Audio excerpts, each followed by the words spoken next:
Great. Okay, well, let's do short introductions since there's some new people. Some people know one another, but quickly.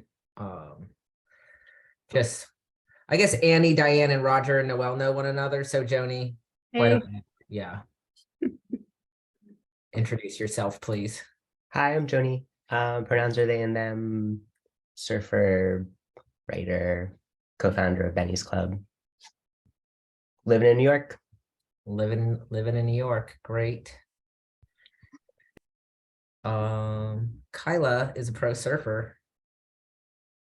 So you guys kind of got a special guest, pro surfer.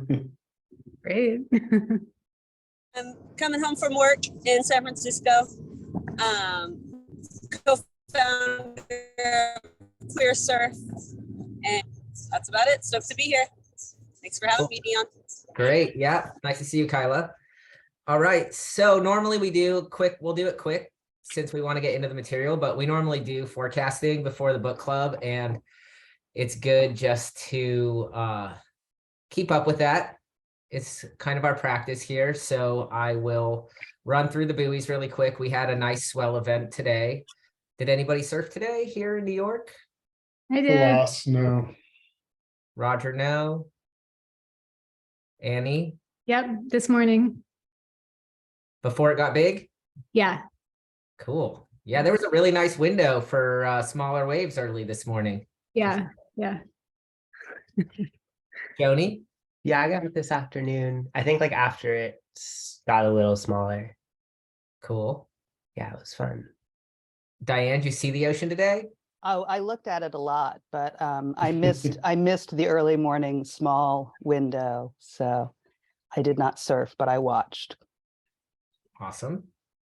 Okay. Noelle was out on a pretty big day. Not today, but earlier this week.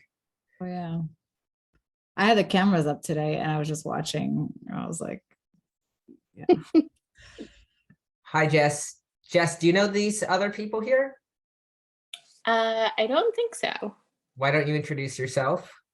Sure. My name is Jess. I first worked with Dion, I think in Portugal, December of 2019. And I'd been surfing for a little bit before then. Cool. So everybody has their little name next to their thing, I guess. We're going to run through forecasting really quick. Oh, here's MG. All right, so here we go. I'm sharing my screen. So right now, 6.2 at 10 on 44091. So we only have one person in California, and that's Kyla, and she's a pro. So maybe she can tell us later in the call what the buoys, San Francisco buoy is doing today and how the waves were out there. 44025, 6.2 at 8. So they're showing the same swell from the east-southeast. My experience of the waves today was that the swell had a pretty steep east angle to it. And just a reminder to really check the retroactive data on, if you read buoys, because, it's really true to the experience today where 6 a.m., well, the swell's starting to show. I actually think this is why 44091 is so interesting, because I first checked the buoy at 6:30 and saw this 10.8 at 7. From the east-northeast. You can also see the swell direction change. And so this usually means it's about 3 hours out, the swell. So Annie, what time did you paddle out? 6:30. Right. So at 6:30, it wasn't 10 feet. No. No. So at 6:30, it would have been more like what at 3:30. So, 8.9 at 7, but the east-northeast gave it that really steep angle, which made it a little bit smaller than it would on that reading normally. But I guess you were actually like early in the morning, it would have more corresponded to some of these 5.2 at 5, 6.6 at 6. And then you see just all of the numbers really, really ramp up around middle morning, which is when it got biggest, also with the incoming tide. And then by about midday, the swell it had peaked basically. By middle morning, midday, the swell had peaked and it started to get smaller. I mean, and started to change direction, like basically go out to sea. So it's just a bit of the retroactive data there. For again, here on the East Coast, we'll look at Wind Finder really quick just to take a look at the week. And this is as close to live time. So here's the storm we've all been surfing. Judging by this and the fact that Sunset Beach broke today, I think that Northern California definitely had some waves today. So we'll just kind of keep our eyes on both coasts. So this is a pretty big system. I knew it would be decent size today just because this system always had girth to it. Just a reminder to lots of people who may even watch this forecast part on the unlisted YouTube later on. When they're looking at Wind Finder, again, I'm not forecasting for local winds, but I'm looking for the size of the blob. So blobs with larger diameters tend to produce bigger waves. They're just a larger storm system. So if this was a tighter, smaller blob and maybe further away from our coast, I wouldn't have taken it as seriously, but it always came through as a slightly larger, and it formed down here and moved up and out this way. Just a reminder that we're looking at blobs, general blobs here. So we see these like blobs moving. This one's moving out towards Europe as we get into. So tomorrow morning, we're getting that offshore flow, and it moved up towards Nova Scotia. We may have some lingering swell, but the offshore winds are going to push it away for now. Wednesday morning. Wednesday, if there's anything residual, will be one of those surprise things. There's nothing that suggests that there will be swell on Wednesday. Except for later in the day, this little system builds up. So that suggests there might be something later in the day, or even possibly if that comes earlier. So we can see the difference between this little blob, which is not organized, and this huge blob that is moved out to sea that produced the waves today. This gets a little more intense, maybe bringing some weather with it for us, gets a little bit bigger and close to shore. So as it moves offshore, this is looking like there will be waves Thursday here in New York again. There's also activity over here, disorganized. So they have blobs, but I mean, this one is huge, far away. Yeah, that one's huge and far away. So that will make long period swell, hopefully good for that Sunset Beach contest, and could produce something for California. And then Thursday throughout the day, that storm we saw, that blob moves off, but a new blob is forming here. So again, we see this blob, or as Emma Smith likes to call them, swirlies. I think it's so funny, that wording. So this one is a little disorganized, but starting to be bigger Thursday night here. And so in the morning, we have this southwest flow Friday. So yeah, Friday, it's a pretty good size system. It's not tight or organized, very close to the coast, probably has weather associated with it. And we'll just want to watch this throughout the week and see if it maintains this pattern. But that's why if we looked on Surfline right now, you would see that they're calling Friday 4 to 5 foot. And by the end of the day, we start to get this ridge in the middle of our blob where the offshore flow from the continent starts to push that system out to sea. So, could be actually another later in the day event, as we've been having of late, kind of showing a kind of pattern over here. Then Saturday morning, pretty strong offshore flow. So whatever's out to sea is going to be fighting the offshore flow. That's just something to look out for. Potentially flat on Saturday with how hard that wind is coming off the coast. Sunday, see if this is too far out at this point, but we see this moving here. See if it eventually comes back up again.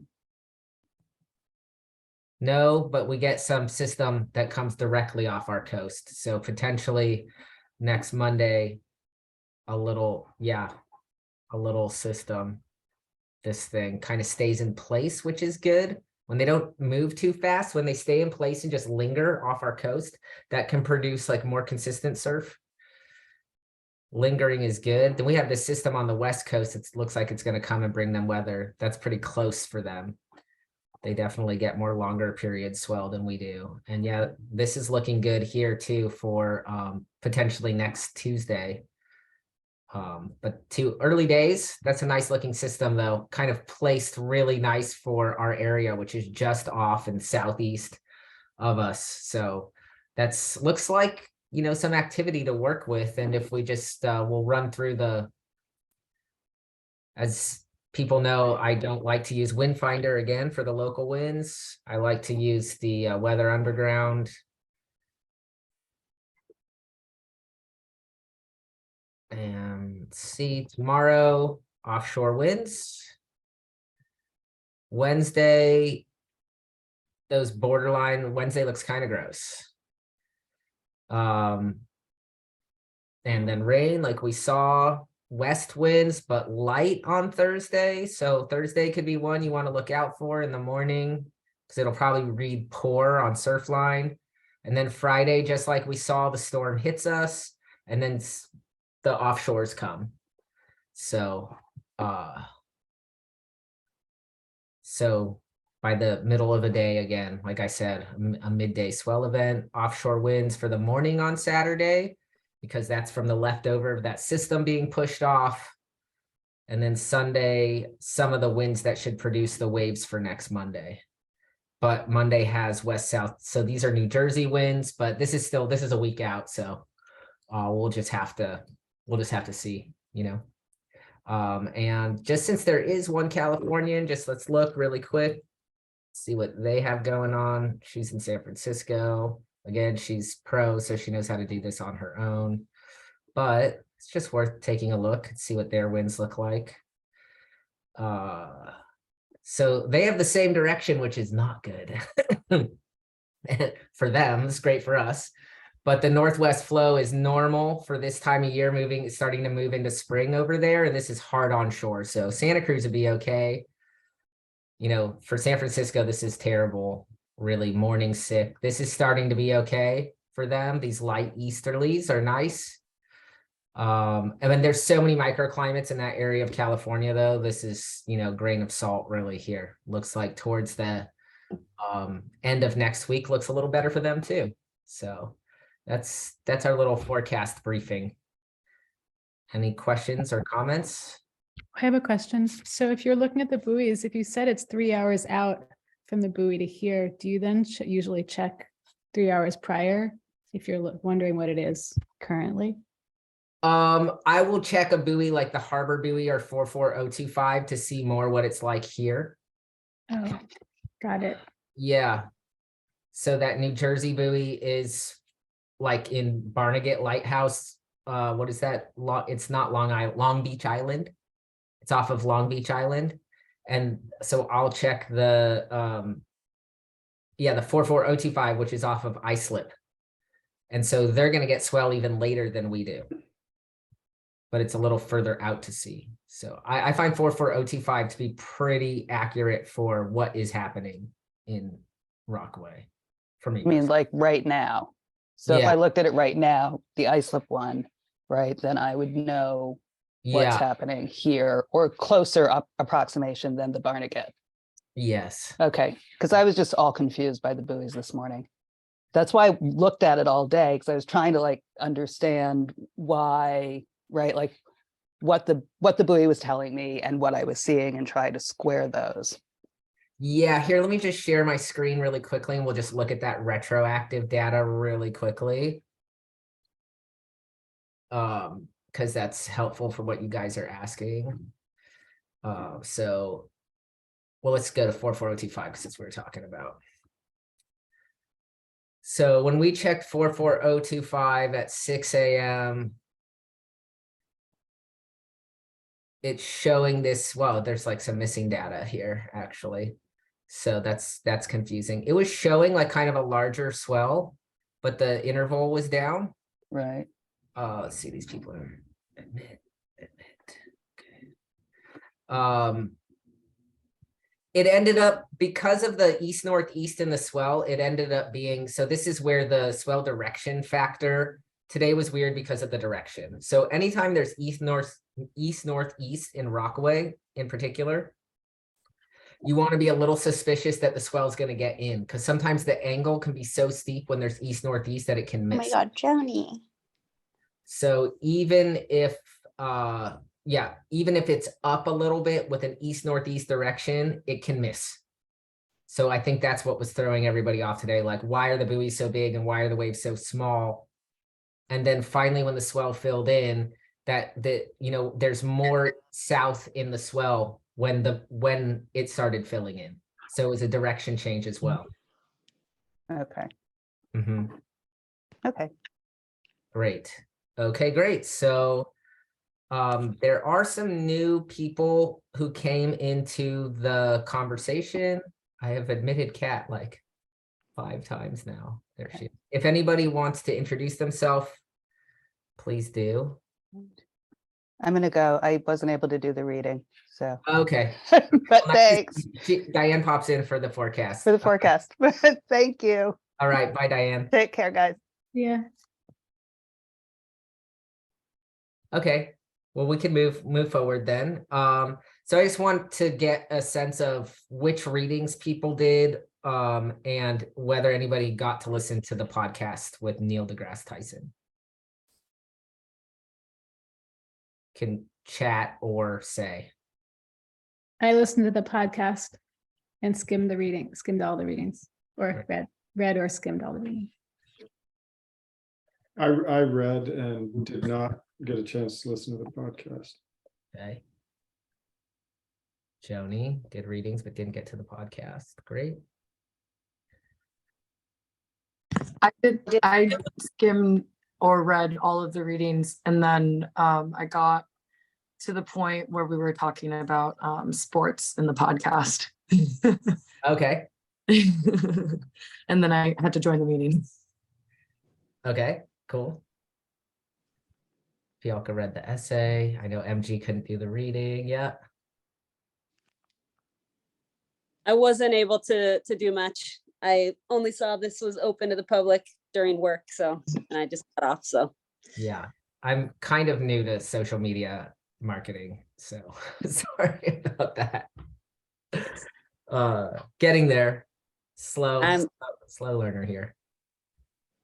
Same.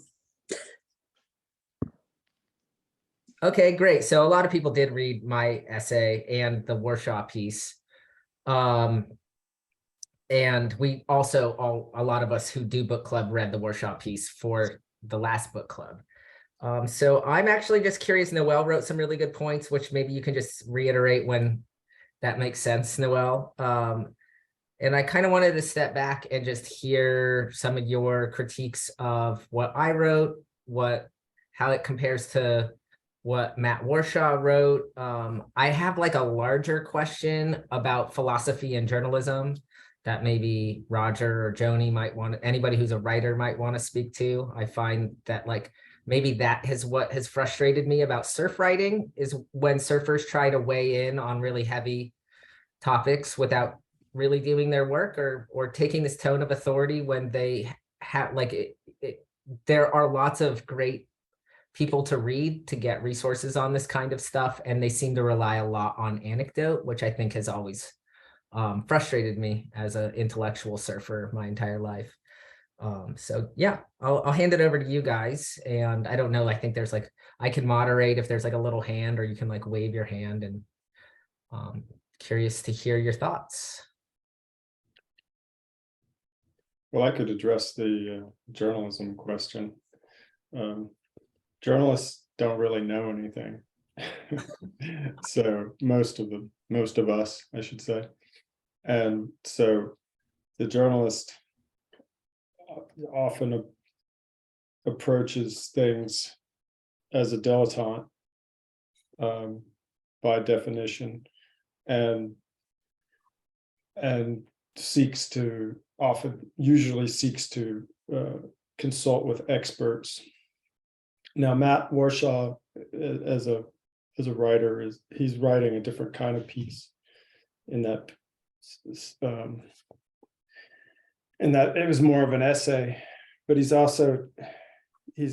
just kind of pulling it out of a hat, like he hasn't really engaged deeply. And I think just in general, to expect very much of journalism besides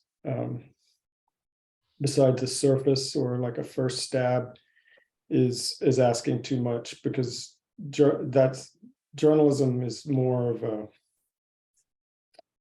it's not even a first draft of history. It as the saying goes, it's more of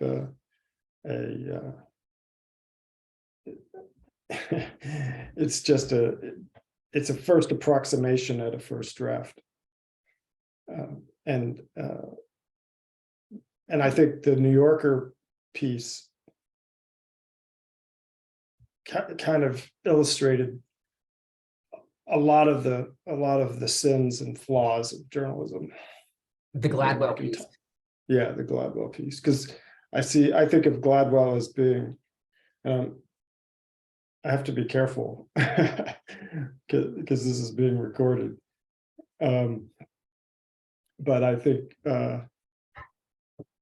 Malcolm Gladwell almost exemplifies the bullshitty tendency of journalism. Mm-hmm. In general, I'm not necessarily, I mean, I have some thoughts about that interview, but I think that he as a writer in general is mostly a bullshitter. All right. I have lots of questions about then, like what the purpose of journalism is in our lives, but instead of that, like instead of going down that road, I think maybe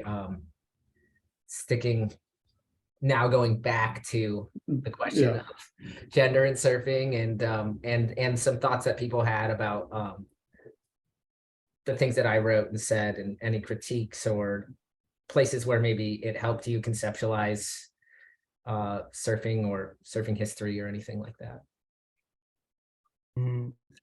I thought it was really interesting. I think the thing that stood out to me, or the two things that stood out to me most about the Warshaw thing, were one, just because he's such a careful reader, like being able to call out the types of like the very specific people for like Derek Hind, Pendervis, like these people who are still around writing, talking, wielding influence, to hear him call them out for things that they absolutely wouldn't say now, was really interesting to me. Mm-hmm. And then I loved hearing from Debbie Beacham and getting that context about just lived experience of surfing in like the 70s. And how, I guess, like, I think for those of us who are like students of that period, it's like we sort of suspect, like we watch surfing become more conservative and more gendered and more like the maneuvers and the language all changed in the 80s. But to have somebody kind of directly speak to it, and she's funny, she's like so chill and like probably not like the most like direct person to quote, but her sentiment is like, yeah, just to have that kind of lived experiences is cool. And it's now like a long time ago, but you know, they're all still out here surfing.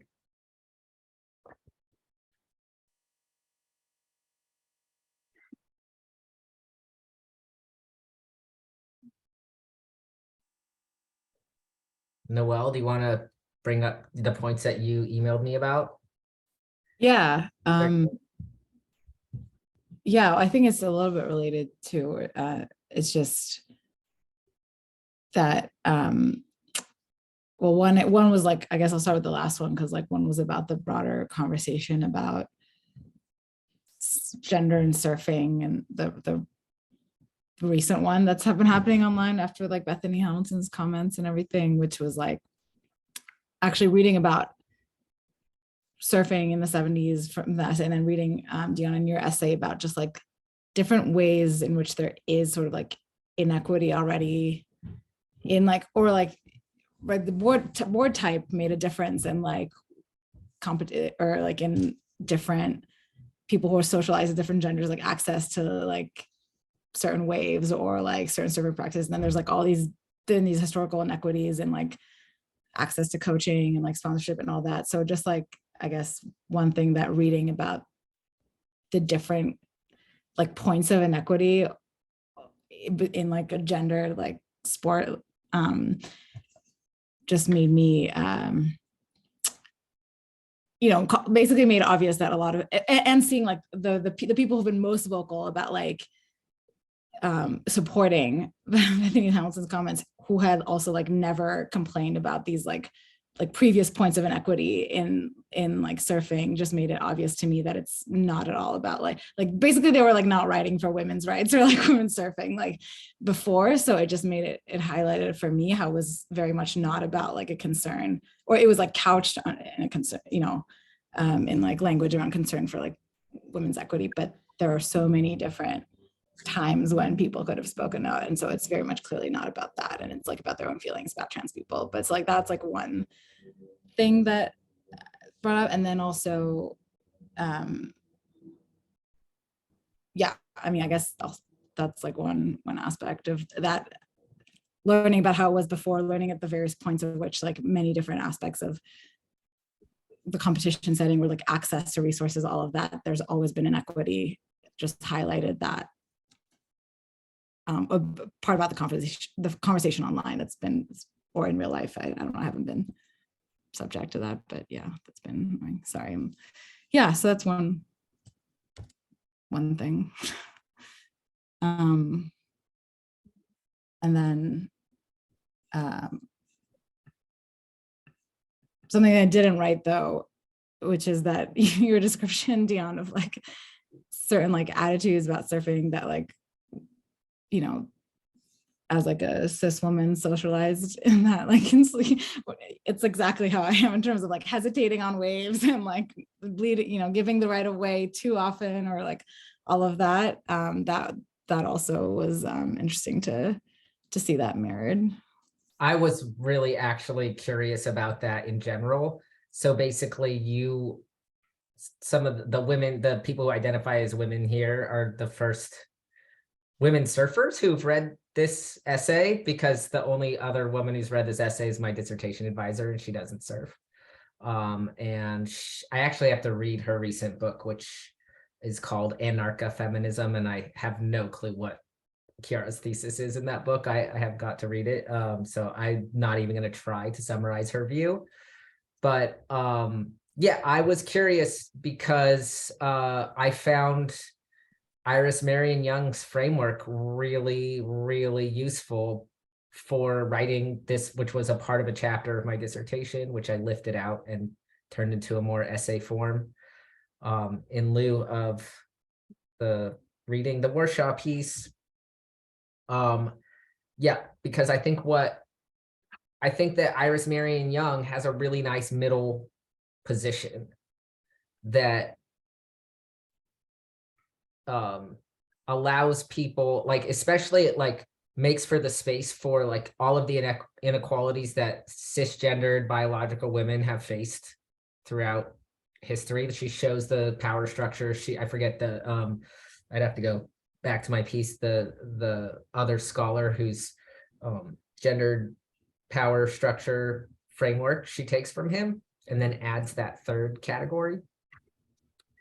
And just making that distinction too, that that there has been this historical inequality between all bodies that are perceived and gendered female in terms of like the care labor and the socialization towards how they comport themselves as body subject or body object. And just in coaching for so long, and it's not that some men don't behave in that same way as well, but the things I write about are true from my experience too, that ambivalence that I see a lot of women surfers have of, I have it, I can do this, fuck this, and then no, I don't have it. Again, everybody does that, but the heightenedness of that ambivalence, where you also see this in a lot of people's frustrations in the lineup with those aggressive beginner guys who are just chucking themselves all over the place. Like when I read Iris Marion Young's piece for the first time, that immediately came to mind. And again, that's not all men, but it is clear that are more men socialized to just chuck themselves, to feel empowered in their subjectivity and not to treat their body as this object that needs to be guarded. Yeah, I related to that. You related to that, Annie? Yeah, it was true to my experience personally. Yeah, it was the first time I'd ever actually read somebody phenomenologically and unabashedly talking about this Xing like a girl and where that comes from. And I found, yeah, I still find it very convincing. I still find her argument for where XYZing like a girl comes from. I find it convincing still. So part of this too was seeing if it wasn't convincing to somebody, you know, or whether Iris Marion Young like hit it out of the park.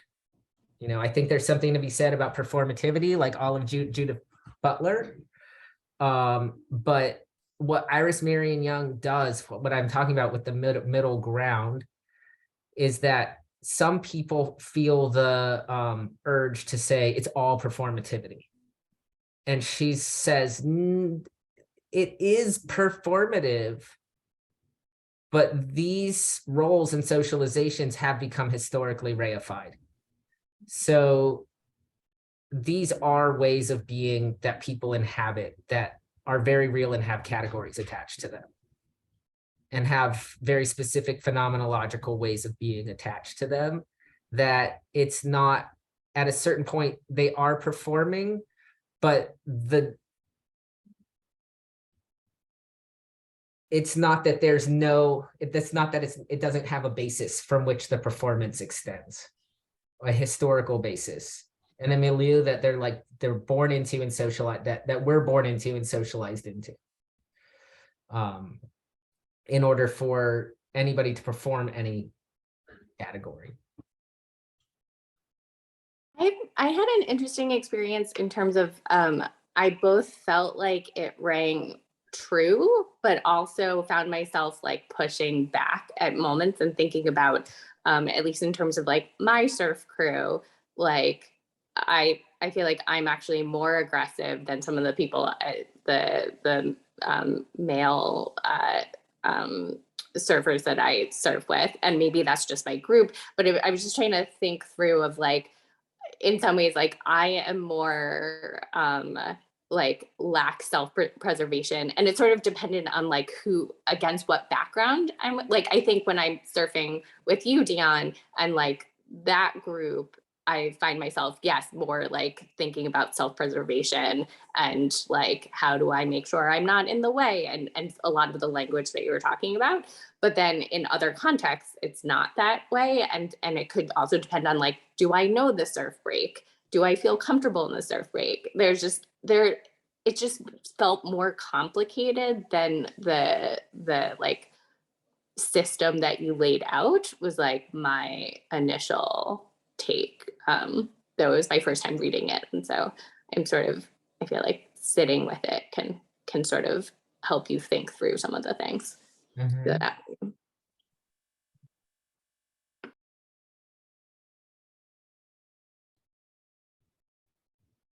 I mean, I think like, I mean, it's not, I'm gonna have to reread my paper again. I did reread it, but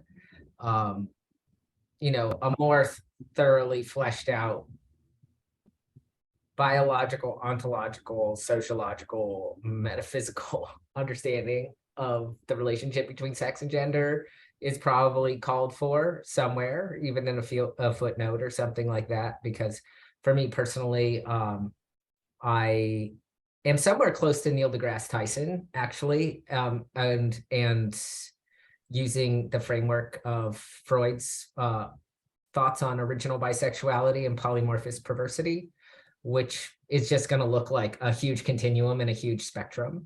So he, like, Freudian original bisexuality does not mean that everybody is a practicing bisexual in their sexuality.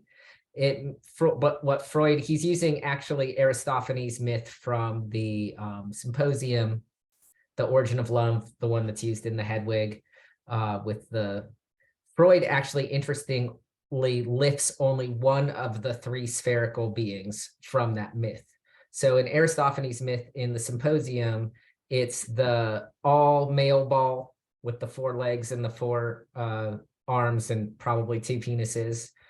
And strangely, there's a joke about the butthole. There's no butthole until they're sliced down the middle, and then their faces are like looking at their butthole. And so Apollo, in the myth, Apollo has to turn their head around or else you'd be staring at your ass.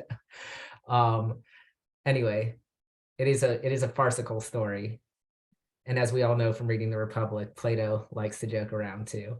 And then there's the all-female one, and then there's the female-male spherical being. And we're too strong that way, we're whole, we're full, whether we're spherical all male, spherical all female, or spherical hermaphrodite. But Freud dismisses the spherical all male. Actually, he does a more advanced thing. He's like, no, it's all the one that is part man and part woman. So the original being is the hermaphrodite. And we're, in the myth, all of the beings are cut down the middle and scattered to the wind, and everybody's looking for their other half. So nobody knows in the Aristophanes myth, nobody knows if they're gay or straight or what their original thing was, but they have an inkling of their desire, and they try to smash themselves together with different people, and some are a fit and some aren't a fit. And so that's the origin of love in Aristophanes' myth in Plato's Symposium. And Freud takes that myth and just the hermaphroditic and is like, this is basically this spherical being that's part man and part woman is the original state of being human. And it's actually part of the reason for radical ambivalence and ambiguity within psychic life, within the psychic structure. So it produces a tension within being immediately. And nobody knows exactly like how much, there's the sex organs, and that's supposed to, and that is more of a socialization of like, okay, you're definitely originally, maybe it takes a man and a woman to make you, so therefore you're part man and part woman. Everybody has nipples, everybody has something that looks like a dick clitoris thing. So like biomorphically, even though there is sexual difference in the way that like if people are to procreate, like the different sexes have lots of things in common. And so that's like original bisexuality on a biological level. And if you were even to look at like hormone distribution, every being has testosterone and estrogen in it. And there are different levels in all of the beings that exist of estrogen and testosterone. And we know that there are people who have also multiple chromosomes of the X, you have to have an X. So if like anything is like weighted towards more, if there's one, everybody is more female than male because you need the X. Everybody has one. It's impossible to be a being without one. We just can't, like chromosomally, you cannot exist without at least one X. So far, there's no YY. So far, that is proven not to be possible. So that, anyway, long ramble of original bisexuality. The way that it shakes out socially, that's where you get polymorphous perversity, which also works really well with the Aristophanes myth, because you're trying to you're like, I don't know what it, and then some people like really know and defend against any other way of being. And this actually can cut both ways, where you can have like, let's say somebody strongly identifies as a gay man and it's like, absolutely, I don't like women. And it's like, well, you like your girlfriends, you like your mom, and it's this strong association of love with romantic sexual love. And that has its own cultural story as well. So me personally, that's not in the paper. I'm just saying ontologically, I believe in some big spectrum-y thing like that. And with sports, which I was talking, because there's also a buildup earlier in the dissertation where I'm really looking at surfing as a sport and why I think it's good to look at it as a sport. And there's lots of surf journalism about why it's not a sport. Which we can also frame things, and I want to put this out there now and stop talking because I do have a tendency to ramble, is I would, any other thoughts anybody has on the paper, any problems they have with it or places I should develop, I definitely want to hear. But I'm also interested in the relationship between pro level and recreational surfing. So how this policy in the WSL like affects us recreationally beyond consuming, like, does it affect lineups all over the world? Like, in what way do we think that that these kind of policies affect the surfing culture in general and recreational surfing?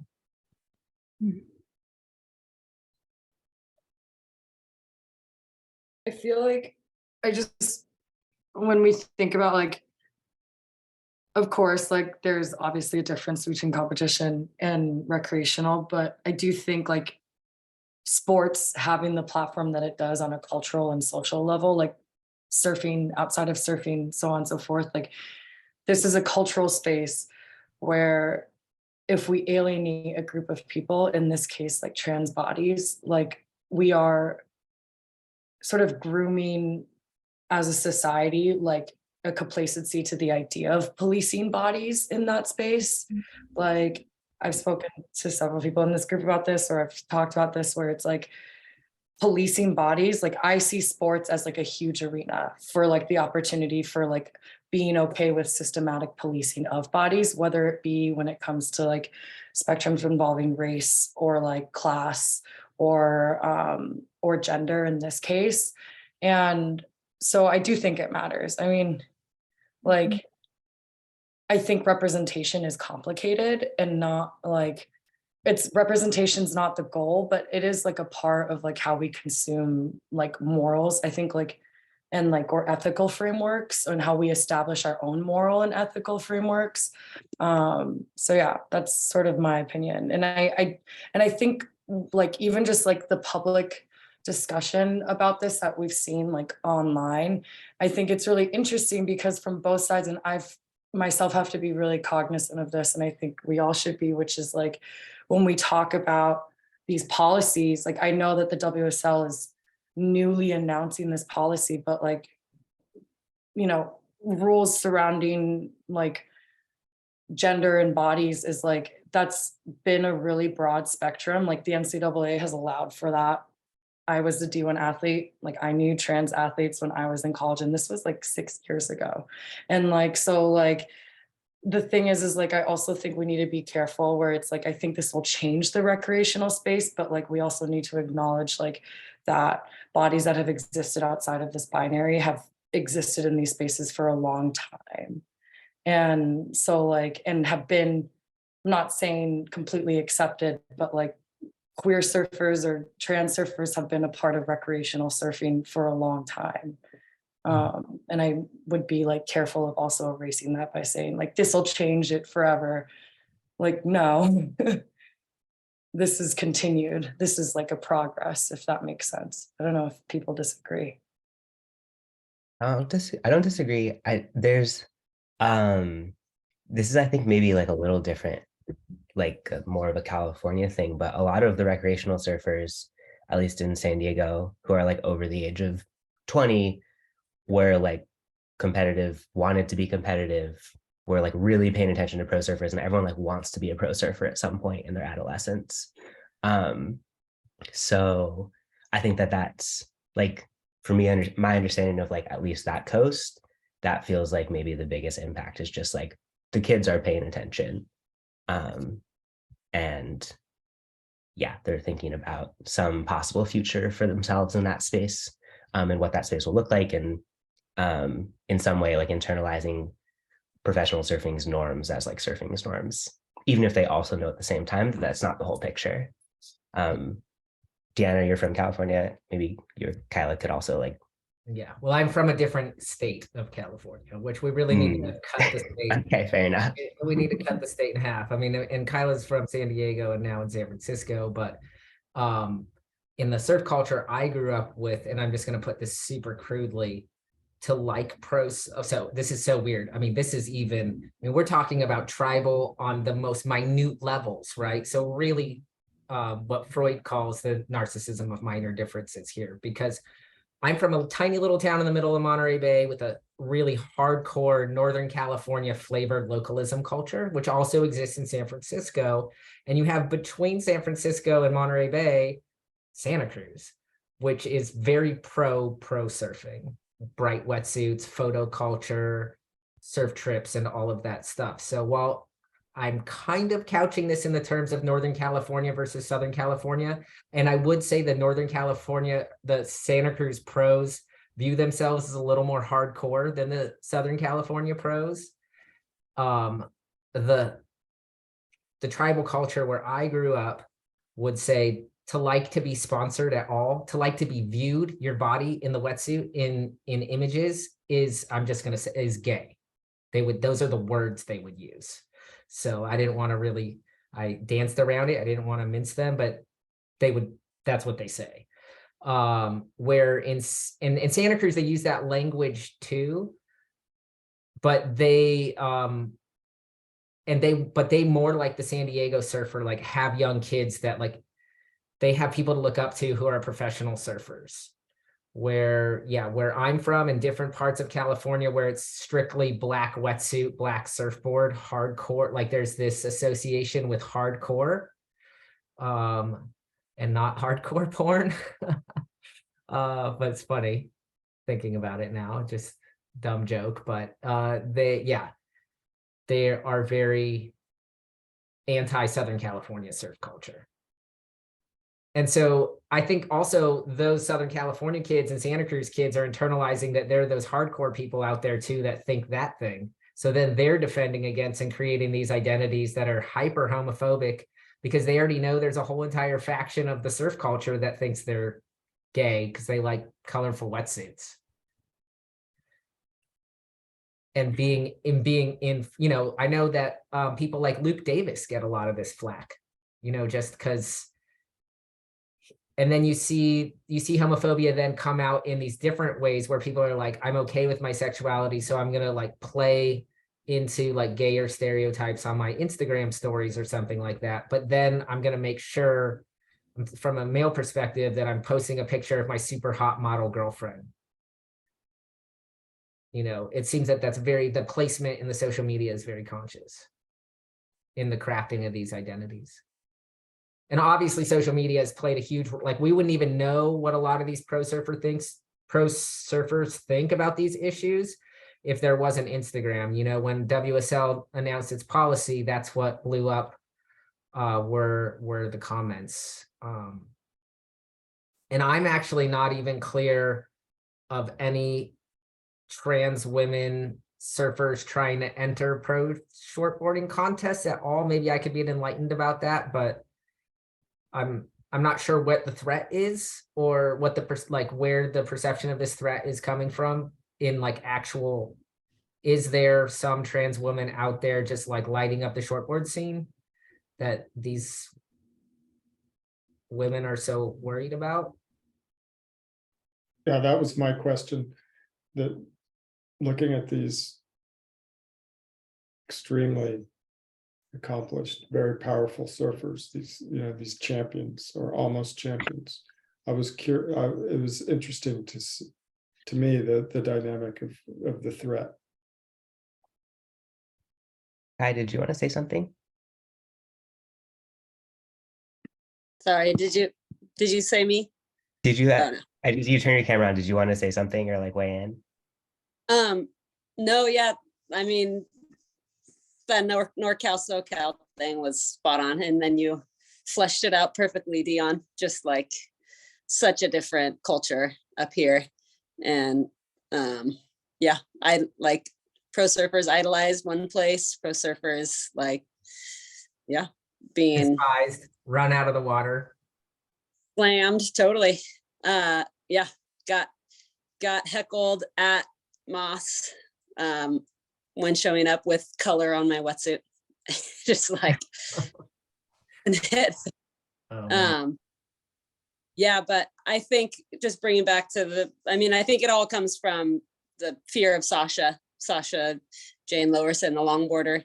It's definitely like the rumor in the shortboard, just among surfing, that she's beating everybody and she's a threat. And I think everybody just, I don't think there's any short borders, but they are Oh, well aligned.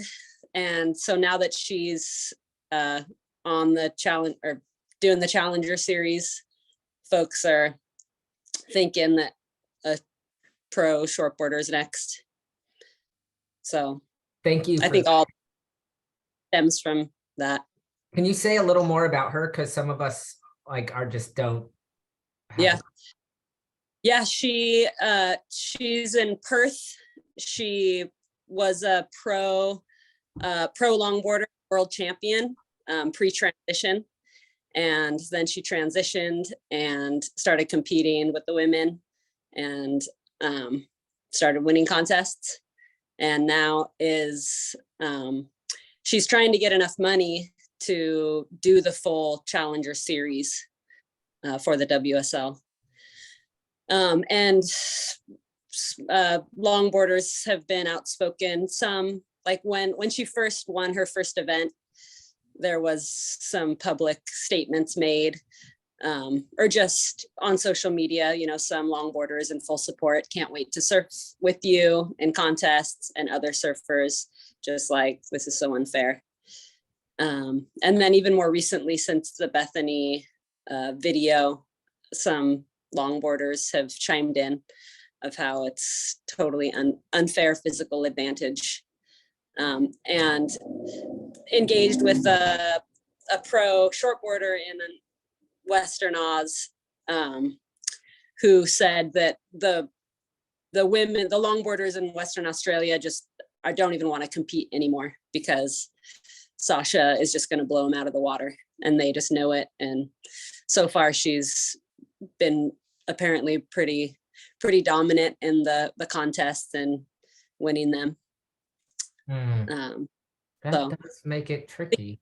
Can I add to, I did read about Sasha earlier as well, that like she has mentioned in interviews in the past that she was competing in these women's longboarding events and not winning for some time. And then when she had won the Western Australia, I can't remember, like the longboard, the WSL event, that's when it became an issue, which I think is also an interesting mechanic of like why people seem to have a problem with it. And she does say herself, like she makes that point, I think, for us, which is like, it only mattered when I won, right?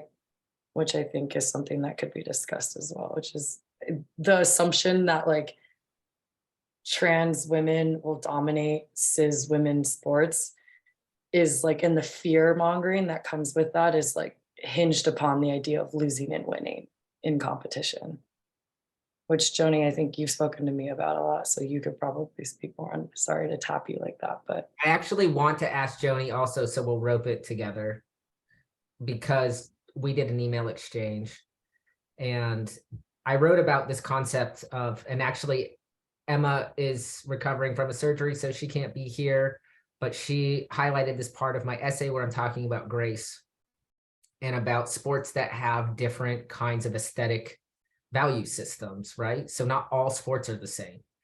And surfing might just be one of those sports. Like, I think that graceful surfers are the best, no matter what. Tom Curran is one of the best. Like, what makes Tom Curran's surfing beautiful is that it is so, bisexual, bisexual in the sense of, if you want to code grace femininely, which is not necessary, but whether certain sports like surfing seems to privilege grace in its aesthetics, right? Except for the 90s. But the judging criteria has definitely moved towards flow is in the criteria. So a combo of maneuvers, and we've seen contests like that contest Steph won in Bali. She was the best surfer in the contest. It was clear. And that's what's so good about, I think it is a step forward to have all of the women's contests with the men's contest for the championship tour and the Challenger series. Also, that nobody's going to watch the women's, like, it's going to be hard to get viewership if the women aren't with the men. But Joni had given some points to my paper after she read it, or after they read it, of sports like curling and sailing and mixed sports where we haven't even we're just at the start of studying and measuring this kind of stuff. And there seems to be just such this like crazy ingrained fear of even mixing men and women, cis or not, in the competitions when we haven't even tried, like from a scientific perspective, we haven't even experimented with mixed formats. Or like, even if you were to hold, like, let's just say thought experiment. Let's say this contest, Sunset Beach. There's a men's winner and a women's winner. And what if you like compiled all the footage of all the waves and there was kind of a like crowd favorite from the whole field? Like just as even a gesture to be like, you know, even just to see, is that a man all the time? And what's in the back of my head too is longboarding. I mean, it is supposed to be ipso facto a little bit, one of the problems with the whole 90s. I mean, even longboarding got ugly in the 90s, according to some of us, right? Those longboarders that were doing airs, but now we have longboarders like Phil, I cannot say his last name, the Brazilian guy, Rajmin, maybe I got close. And he can do airs on his longboard, but he like seamlessly puts it together with the nose riding and the in the drop knee turns and the different longboarding maneuvers. And so the next surfer magazine that we read for book club is going to be on the longboard shortboard debate. So that's also a good something, you know, to put out there as well. So yeah, anyway, this is just untested. The mixing, like longboarding. Yeah, sorry, I just was going to reiterate that it's like we don't making pronouncements in any direction, but especially the way that things have been going. It's like there's so little information. I mean, partly because of also like prejudices that like have not let this information like be like, but it's just that to me is also like, well, that then, you know, it is fear because it can't be anything else. Like what other basis? Certainly not you know, facts, I guess. I appreciated the discussion in the podcast with Neil deGrasse Tyson about the different ways of the possibility of having many brackets in competition, like how in wrestling you're categorized by weight. So there are 5 different classes or 8 or something, depending on what, you know, your particular characteristics. And then he was sort of talking a thought experiment about how you could parlay that into gender or, you know, or whatever. And it wasn't really like,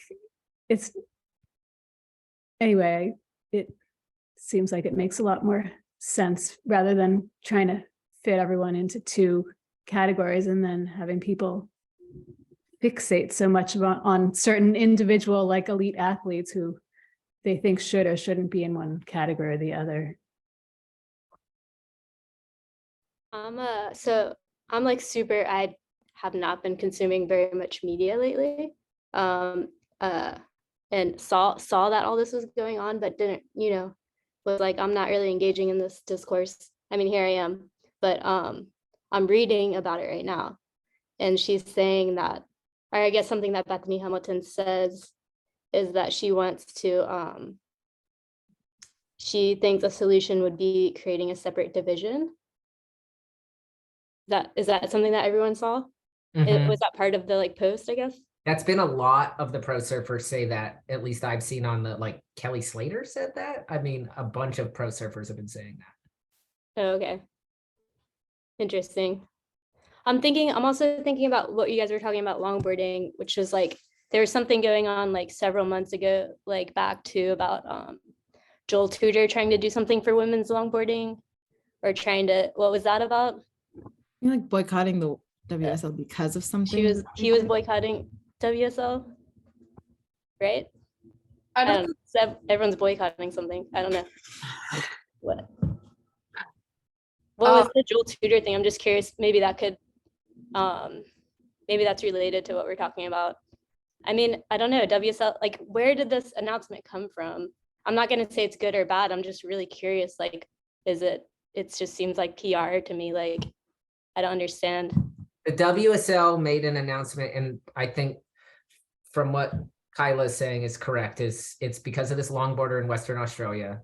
Oh, cool. Gotcha. And she wants to do the Challenger Series. So now, because this is the first time that they're faced with it, they're like, okay, we have to have an official policy, because, you know, here's one of the big takeaways from Malcolm Gladwell's piece, and it's something that Kat said too, which is that sports is this arbitrary thing where you agree to this whole set of rules. So the rules can change, but then everybody has to come together as a legal body and be like, okay, I mean, surfing has been changing its rules. Like, I feel like every year there's a new change to the format, a new change to the rules.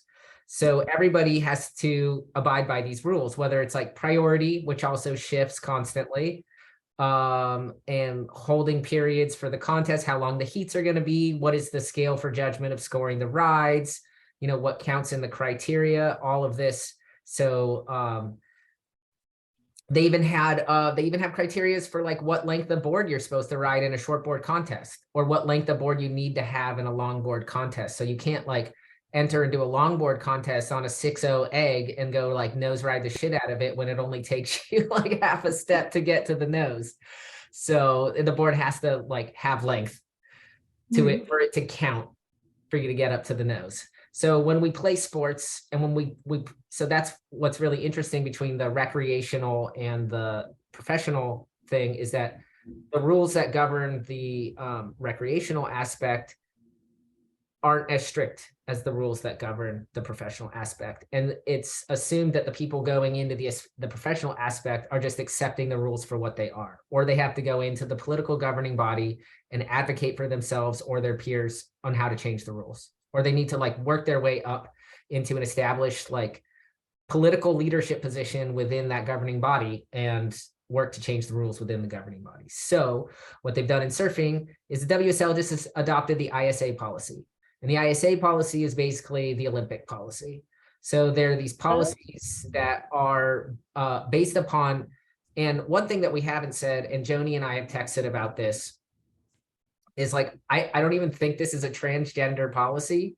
I think this is a policy about women and women's bodies and what counts as a woman. And it has to do with some women who are transgender women and some women who are cisgendered women. But it is nothing about men.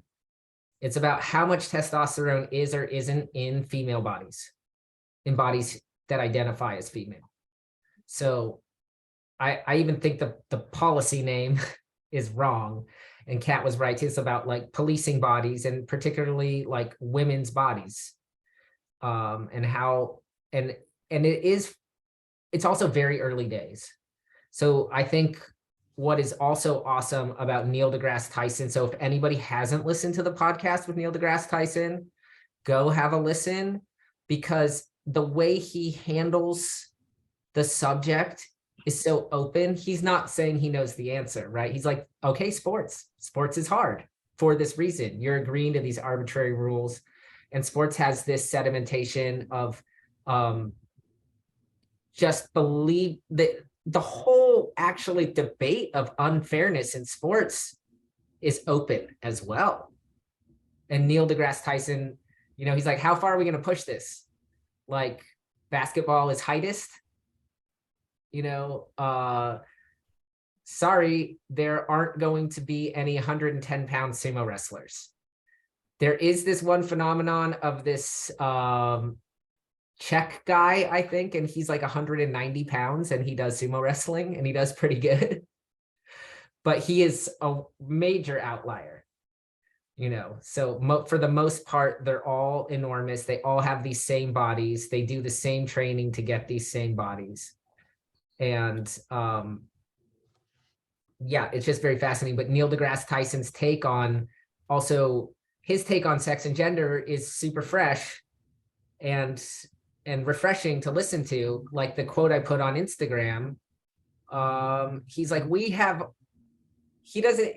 talks about wind speeds there in that quote, but he has other parts where he's like, you could go to, when he was talking about race, he's like, you could go to a paint store and there are 500 different kinds of white and 500 different kinds of brown.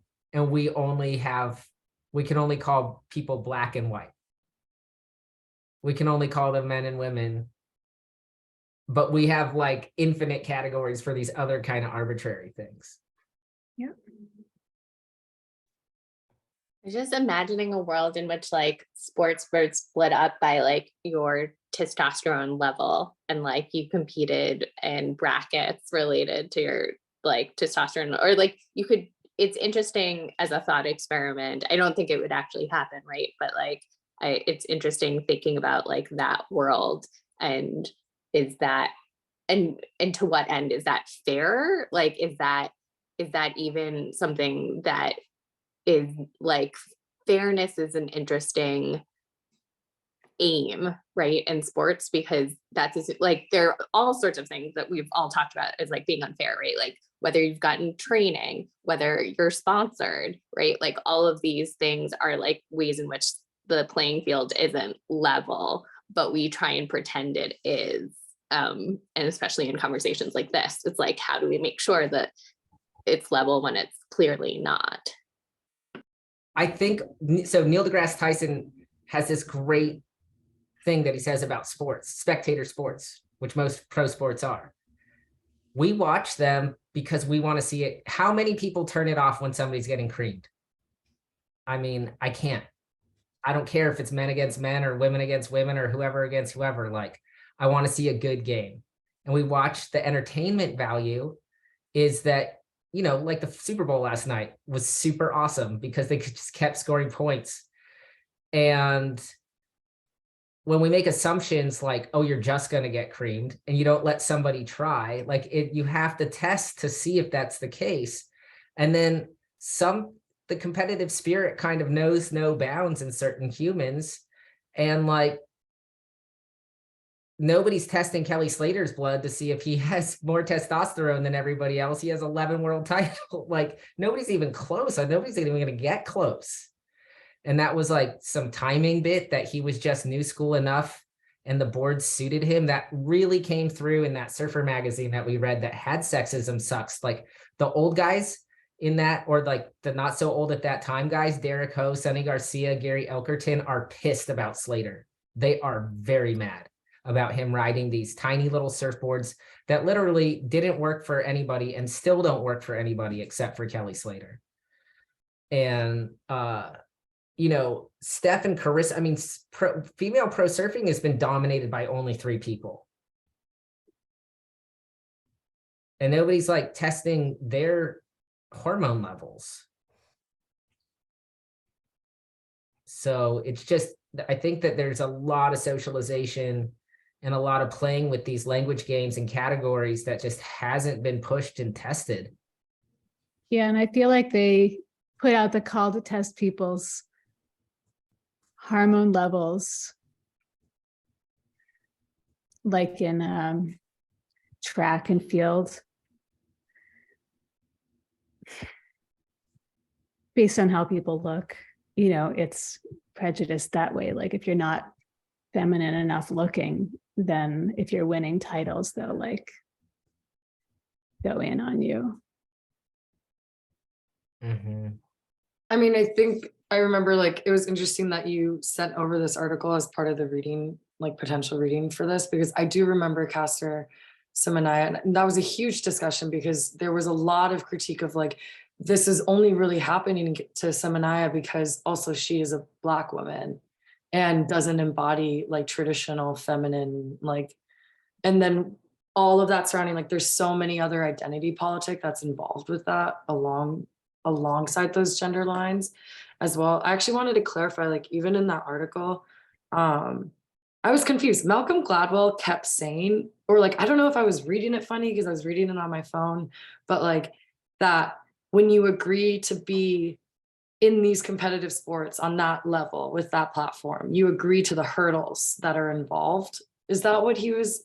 And then, but like, it kind of was confusing to me because even in this conversation where we're talking about open competition and like new ways to approach like categorizing competition, like it's all to like achieve this idea of like an even playing field. And I've always felt like even at this high level of competition, like per things that everyone has already mentioned, like that level playing field is sort of like a myth to me, and like a part of perpetuating like really damaging, like it perpetuates damaging beliefs about certain categories of identity, but then also like perpetuates more fear and like, and so all of these things. So I'm kind of like, it's just interesting to hear what Malcolm Gladwell had to say about not believing Seminaya should compete amongst cis women, but then also saying, but as an athlete, you agree to the hurdles like that are involved in competitive sport. I don't know. I've said this before, like to people where it's like, I don't remember like being an athlete at a younger age on a competitive level and like ever having a coach who would allow for me to walk into a competition and be like, well, that girl had nicer shoes than me, or like that girl had like, you know what I mean? Like you accept that as an athlete, like there's a different kind of spirit to it. And I'm not saying that that's right or wrong, but like, it's just interesting. It didn't make sense to me that was said in the article. I don't know if anyone else read it a different way. I think that goes to Roger's point. Huh? I think that goes to Roger's first point. Yeah, Roger. Yeah, when you were saying that was BS, I like agreed from the beginning of the competition. I'm like, so you're allowed to change your mind at any point, like in this article to serve that specific moment as you're getting interviewed. I think that's basically Roger's point. Yeah. Yeah. Yeah, that was, yeah, oh God, I mean, I could rant about that for a while. That I was very outraged by that piece. I think this conversation is so interesting. I mean, just I feel like this whole question about categorizing people by hormone levels and or whatever arbitrary physical characteristic people fixate on is just so dangerous in all kinds of ways, and that it all just and it seems clear to me as an observer of all of this, because frankly there are no stakes for me as a person in this, whereas for women and trans people, the stakes I feel like are very high. But for me, observing and it seems so obvious that there's a lot of fear, as I think several people have mentioned, and that fear is really interesting. And I think for the pro women surfers who are afraid, and taking these stands, I think it would be interesting to understand what it is exactly that they're afraid of. I think it's interesting. It's happening too more, I mean, from the Instagram posts of male surfers who should not be weighing in are weighing in on this stuff, like they have done any research at all whatsoever. But I think the part of Corey Schumacher's essay that I quoted in my paper, where she was talking about the infighting of different women in the 1990s and the ostracization of lesbians within the pro surfing community, not getting sponsorship and things like that, and the willingness of like the way that women are socialized to undercut one another and to fear one another and to not have solidarity with one another, is an interesting and I think germane point with why this is happening particularly within women's surfing. And then also there must be some element from the male surfers doing some type of imagining of themselves as trans women, and just, this is Sophia's point. I have to always say when I steal Sophia's point, that it's reactive castration anxiety, unconscious. So they can't imagine themselves as a trans woman. They can't imagine themselves like not having this super positive relationship to their phallus. And they are projecting their fear of that being taken away from them on other people, and policing, anytime, and that's the case too, just anytime like somebody that isn't their ideal version of maleness, they perceive to be better than them. And that can be any kind of male. And then he's called gay, and then you're penetrative, and all of this basic male socialization stuff. I really liked that you brought the like Brazilian dynamic of the world tour into the essay, because that was such a, I don't even know if it's better or worse now, but it was so pervasive. Like when I was like a young surfer, I mean, there was like racist graffiti in the parking lots, like about Brazilian people. Like it was like there was this really intense like fear of like Brazilian surfers like dominating surfing, which I think also gets back to Kat's point. Like it's all, we know this, like gender is part of like the white supremacist project, so it's all connected. Yeah, I mean, I think of the Williams sisters, right? The stuff they've had to go through in tennis.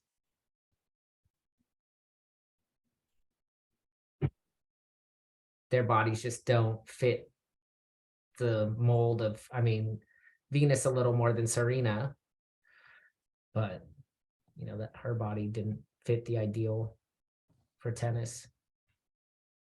I kind of wanted to pose a question to the group. I've heard this thrown out there from time to time, especially because I know we're specifically talking about surfing. In the case of the podcast, there's more like, sports as a whole, but then Tyson also goes into wrestling, which is also very specific as a sporting endeavor, like very different from track and field in some ways, and so on and so forth. Like I've heard the term like is specific to surfing. It's like a what is it, like a weight strength ratio sport? Like, and in this conversation that I've had with other folks when it comes to like non-normative bodies in surfing, I guess I'm not sure if like I agree that like there are any sports that can exist outside of like a more progressive way to approach gender in sports, but I think maybe surfing occupies a very interesting space, because if it is like a strength weight ratio, like even like the weight categories don't really apply, if that makes sense. Yeah. Like what's like everyone's opinion on surfing? Is it that strength weight ratio? Like is there a possibility? And I say this to say, like, I sort of believe, or I do believe that there is a possibility for like open competition in surfing for like cis and non-normative, like, or like trans or non-binary genders can exist to surf together. And there's just no categorization at all. Like, I'm not sure if even weight would apply or hormones would even apply at this point. Does that make sense? Yeah, Because, and I just want to add also to say, like, MG, like you brought up that point of like, there has been a suggestion for a third category, which on a moral and ethical level, like I disagree with that, because I believe that like, if you are a trans woman, you're a woman, right? But then also like on like a physical level, like even what Tyson was saying, or like what you've mentioned, Dion, like about the continuum, like how do you even like, trans bodies are also not all like one homogenous thing, right? Like there's like different times in which people transition, and people transition differently, and like also taking into account like you can be not binary, all of these different things. So anyways, so that to me, like that third category doesn't make a lot of sense either. Oh yeah. No, I didn't. Oh, whoa. No, I didn't think that. I wasn't suggesting that you were suggesting it. Oh yeah, no, I was just trying to understand what, like, Yeah. I was kind of trying to figure out what Bethany Hamilton was like trying to say. No, you got it right. You got it right. But okay, gotcha. And Kat doesn't think that's a good idea. Yeah, I was saying like, yeah, I think that I didn't think that you thought that. I just recognized that that was something that people like to suggest when I think they're trying to paint a picture of not being transphobic when they know they are being transphobic. So, but yeah, they're like, we don't want to stop trans people from surfing, but it's like, yeah, but you don't acknowledge them. So, but yeah. Right. Yeah, I mean, I think, it's actually funny to tie a lot of pieces together, but I had the honor and the privilege to take Derek Hine surfing one day. And I took him to this Left Point break on Long Island. And he's like one of my style heroes. He's, speaking of grace, like one of the most graceful, beautiful surfers. And honestly, like I said in book club last time, I always look forward to his contest reviews, my favorite thing to read, because he was so brutal with the way that he broke down people surfing. And I always appreciated that, his honesty with the surfing. Also, I was like, he said this thing in Andrew Kidman's Litmus movie, and it was really confusing. He was like talking about feminism, and I had no clue what he was. And then Andrew Kidman made a second movie of Derek Hine, and Derek Hine at the beginning is like, why did you put that in your movie, dude? I was drunk, and like, it makes no sense, and it makes me look like a total asshole. Anyway, so Derek and I were driving, and I was like, what about like, we were just talking about even the ageism in surfing. There are so many surfers that rip it. Surfing defies like a lot of regular sporting things because we do it in water. And I was like, I could imagine contests that were more invitation, where people like or submitted video parts, and they were completely mixed, all kinds of bodies, all kinds of ages, all kinds of genders, or whatever genders. And it's just not in that same, it's more like how it is. So actually using more of the recreational model for a kind of professional competitive format, except for keeping some things like priority. Because I think that priority in pro contest is beautiful, because it's the idealization of taking turns. And they could do better on their priority rules in pro surfing, like kicking out of the wave and making it back out first, I don't think should count anyway. But I was like, what if like there's like 20 surfers invited, and there's these heats of 5, and they surf and they get videoed, and then all the surfers get together and are like, because sometimes the ocean is just in your favor and you surf the wave well. So you're working like good wave judgment and just your turns, and everybody's feeling it. And maybe there's even like, we'll just use pro surfers who are famous already, like Stephanie Gilmore, and let's say Mason Ho, and let's say Joel Tudor, right? And Joel Tudor's on a longboard, and let's say Mason Ho's on a single fin, or Stephanie Gilmore's on an ASIM. And they're like, no, it's really close, but this one wave, this one turn was just so exciting. Joel Tudor definitely won that heat, and all the surfers agree. And then there's like Wayne Lynch, who's in his 60s, or just nothing like the usual category. Like, we don't surf in those usual categories when we go surfing. So I think that there's something like, and if surfers always see themselves as so enlightened, this has always bothered me about surfing culture and reading it, is that there are all of these things that talk about us being so enlightened. And one of the great things about the Warshaw piece, this is one of the greatest things, where he calls out the whole culture in that piece being like, this is no different than like Heartland America. Like, your edge is all an aesthetic. That was one of my favorite parts of the piece, where he's like, this is just, you think you're edgy and cool, but you're just proliferating the same values as,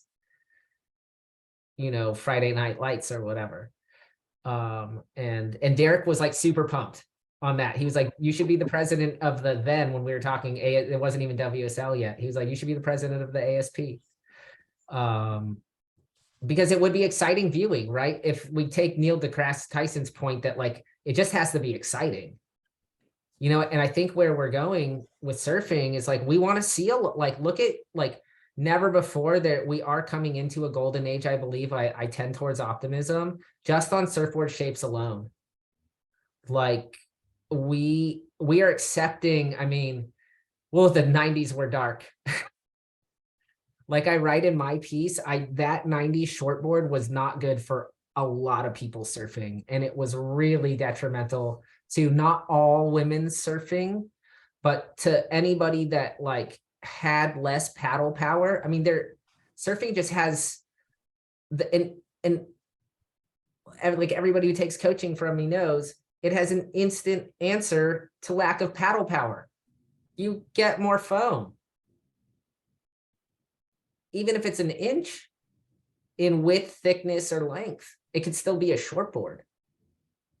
And that was like one of the things that Machado was showing in the early 2000s with like, I mean, Machado really broke the iceberg of riding different equipment, and people are like, oh, he was a rad shortboarder, and now you can like still go fast and be radical on a board that doesn't look like in that cookie cutter model. And it's going to be interesting just whenever we get to see, like, some people have tried to ride quote unquote weird boards in competition. I do not understand personally why fishes are not being ridden in high level pro competition. Don't get it at all. Rant over. I mean, what isn't it because the judging? Like the judges are so programmed to look for such a specific style. And I think if somebody went out on a fish, I mean, it would throw things off so much, which needs to happen, which I feel like is the answer. Like to me, it all comes down to the judging, and like moving forward with the another category, like if you have a non-binary category, or if you have whatever other, or if you have, I don't know, moving forward, I just think the team completely needs to be rethought. And I don't know how, but I feel like that's such a key piece to all of this. Because we're just so programmed. Like when I watch surfing, just all of my programming is like, oh, aggressive slashing, like rails, just like, that's all good. And then when my partner watches surfing, she like celebrates things that I'm like, that's amazing. You thought that was beautiful, or like you have just such a different perspective on it. And it's just all because of our programming. And it's just, that needs to be flipped on its head somehow if we're gonna, well, it needs to be no matter what, because I don't know, how are you gonna judge the different styles and the different physicalities all together? Yeah, unfortunately, I think it's going to come down to a convincing marketing argument. You know, I mean, fortunately or unfortunately, capitalism and its discontents, like it, I already think like, I mean, Asher Pacey is somehow making a living, you know, Torrin Martin, this would have, you know, this couldn't happen in the 90s. So I do think that the needle is pushing forward, starting with the change, just the acceptability of, there's way more acceptable that is ripping now than at least the 90s. Because we're in this new age of surfing that we've never been here before. We're having this, like, people like us, we're coming together on Zoom and like having this discussion, which is really exciting, you know. It's part of the answer is more people coming together all over having these kind of discussions, and more, you know, people who, sorry to all of us, matter more than we do, but maybe we can, you know, write things and push things so that the judges do get together and start talking about like, hey, you know, a lot more counts as ripping, and a lot of people want to see different kind of surfing that counts as ripping. And that like they, you know, there can be more send in video contests. There are all kinds of different creative ways if you want to put a competitive spin on it. And I also, Kat, totally like, I do think reifying transgender into a third category, like you can, that it's like almost like it's like distasteful. It's like icky. The thought of it first, you know, but an open,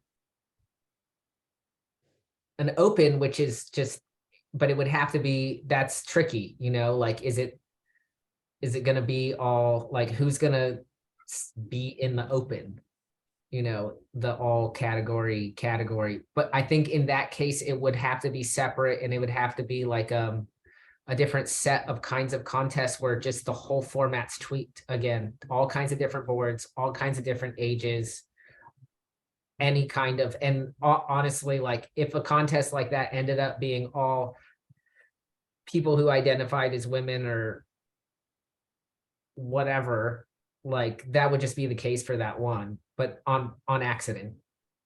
Well, I guess to clarify, when I say open, I don't like, I mean, just like literally, I guess like my question is I mean, because so much of this is, it's a conversation around trans bodies, but it's also like we've mentioned, you've mentioned, other people have mentioned in this talk, like a conversation around like misogyny, right? Already, like that's the foundation of it, like the assumption that cis women, because of like physical differences, and I can acknowledge physical differences, but I don't acknowledge performance superiority due to physical like differences. Like you mentioned this right at towards the end, like flow, technique, style. Like this is like, it's not just brute force that makes you a good surfer. It's a combination of things, right? And we acknowledge that. And so like, I mean, and then to tie it back to even just like the podcast and like this, like what's the scientific argument for either side of this argument? And for me, like the question, like to me, it's a question whether cis women can compete amongst cis men. Like if we're gonna like just break it down to that foundational misogyny assumption when it comes to like trans surf, like trans body and surf. And I like, I don't know, I just think of like Katie Simmers, like how old is she? She's like 16, you know what I mean? And she's competing against women who are twice her age. And holding her own. And I'm like, and I just feel like there is a possibility for a future where like we recognize that cis women are not lesser than when it comes to performance. And whether it is like a change in judging, or like a change in how we approach competition, right? But I just like that even to me doesn't make sense. We haven't tested that. And like to like Tyson's point about like research, if it's like sociological, anthropological, like a lot of people are like, well, women haven't performed at that level. Well, in all of the of aforementioned articles where we talk about surf culture and misogyny, like it's clear that women have never been given like the resources or the platform or the support to like that equal men. So like the result of like women not competing at the same level of men is bias. So like, in my opinion, so like, I don't know. So when I say open, I don't just mean like a third open category. I mean like the WSL is just one open competition on tour. I don't know. Like that's kind of how I imagine the future in surfing. I could be wrong. It's a hunch. Totally. I think you could just, the the like youngest level of the NSSA could just be open. And you just like work your way up through that. You look at like these like pro surfers, kids, like watching Sierra Kerr surf. It's like, that's what happens when you get like surf trips and like a lot of attention, like your whole life. It's not like, it's like an achievement gap. It's a question of like, yeah, it's not really like a body thing. And surfing's not like elite. It's not like pushing the human body to its absolute limits. Like we're just like fucking around in the waves. Yeah, That's it's not. oh, sorry. Oh no, go ahead. That's No, all. I was gonna say, but that's actually really, that just makes, this conversation just makes me think of like this weird, to me, it's a contradiction, and I'm very new to surf culture and I have a lot of like education to do, but it's like that possibility with like the young pro or like the young, like, you know, kids of surfers or like people who grew up in like, you know, beyond kinship structures and surfing young, and like, and in your SAD on, you're like already like young girls, young boys, like people of all genders are like doing maneuvers super early that like, you know, adults can't do. So like, that's really promising. And I'm like, how is this possible that this exists at the same time as this is like the most beginner unfriendly sport that I've like ever encountered. But then again, it's also, I know there's questions around that because like it's, I guess, well, yeah, but even like recreationally, I do feel like that this is this weird contrast with like even as like a very like non-threatening and, you know, societal way, like petite cis woman, I just like have so much anxiety on in a lineup. And so it's, and that obviously is like, it's just interesting to me that it exists. And that's where like the recreational and the pro, I mean, anyway, I'm not concluding in a coherent way, but that feels like a contradiction to me. And that's something that does relate to like attitudes about gender nonconforming, or like insert also like other like nonconforming, you know, people bodies to like what people think lineups should look like.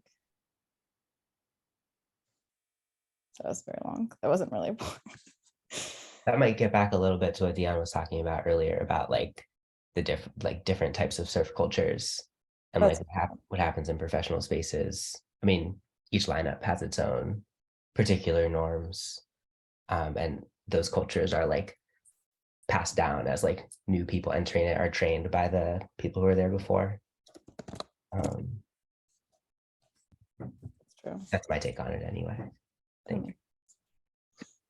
I think also it's really interesting too that, and I write about this as well, these distinctions are not baked into the early history of surfing. That's what is really, that's really fascinating to me, is that like true aloha in surfing would be a respect for all bodies that are endeavoring in the ocean together. Which is how, I mean, okay, there was a class structure. I do not paint like an idyllic picture of ancient Hawaii. Like there were mass murder, like the tribes, there was intense tribalism and intense social hierarchy. Even the surfboard shapes were hierarchized, but all kinds of bodies were surfing together. And definitely when you read the Mo'olelo, a lot of them are about awesome, powerful female surfer bodies. And there is lots of also mythological, what I would call, so when I use this word, I don't mean transgender, but trans individual.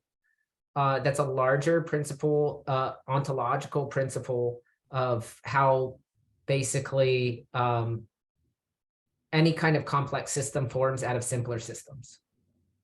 So if we want to talk about quarks and leptons and atoms and anything small singular units, it's sub-basic spinozism that come together to form larger individuals.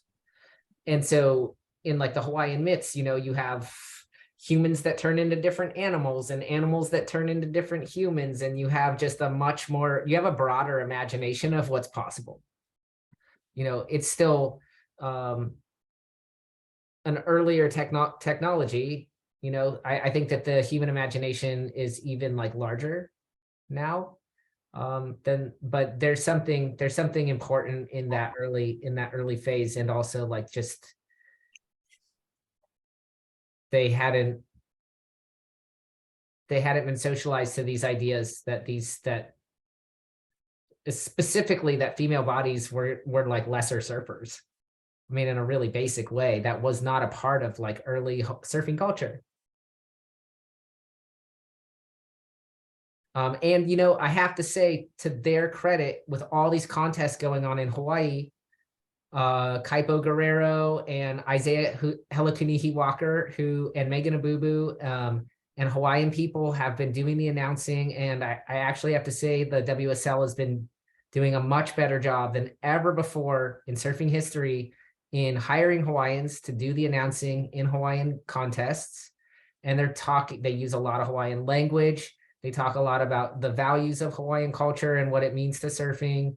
And I think I was watching the pipe backdoor or the backdoor shootout, the hui, and they talk like it's basically just active Hawaiian sovereignty activism behind the mic. And most of the announcers, besides now they have Megan Abubu for the WSL in Hawaii, but they were all male announcers. But they were really apologizing. Yeah, Eddie too. They were really apologizing for, you know, they see their misogyny as something they inherited by colonizers. And they're owning that and admitting that and talking about it in that space. And that's really positive, I think. I mean, it makes me stoked. It's totally new. It's way new. It's not. So I think that's pretty cool. A part of this conversation makes me wonder if the competitive surf culture just doesn't, that clashes with some of the like ideals that we're talking about of like open surfing and like and just like enjoying in the wave. It's just like, I just wonder, like, what does competitive surfing give us that propels this forward? I just don't know.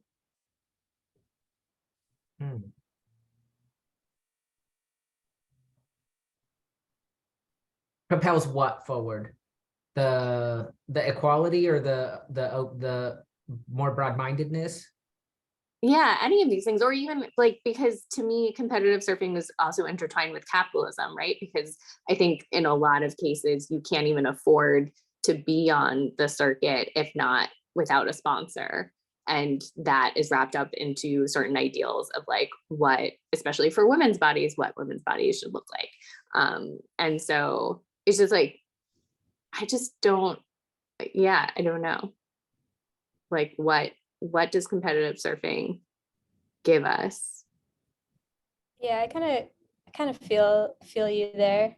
Like I get confused too, because it's like, I mean, at least in terms of the way I think of like an organization like the WSL, it just seems like a pretty like whatever capitalist conservative sort of organization. And so like I get really confused when like things like equality things, even just like the pay, like women, like equal pay for women that happened like several years ago or whatever.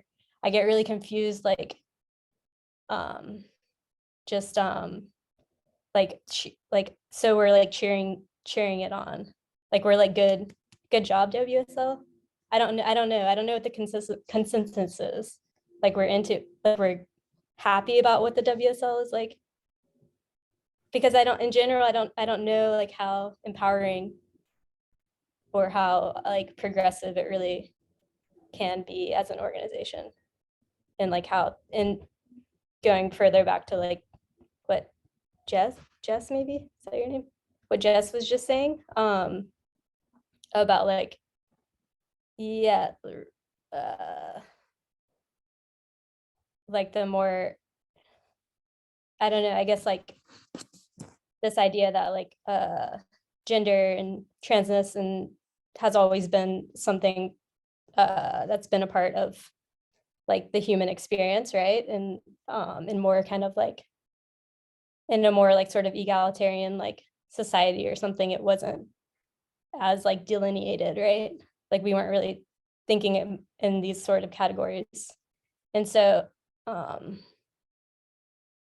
yeah, I don't know, I guess I'm just confused, like when like these sort of announcements get made, and like that is that like, I'm confused.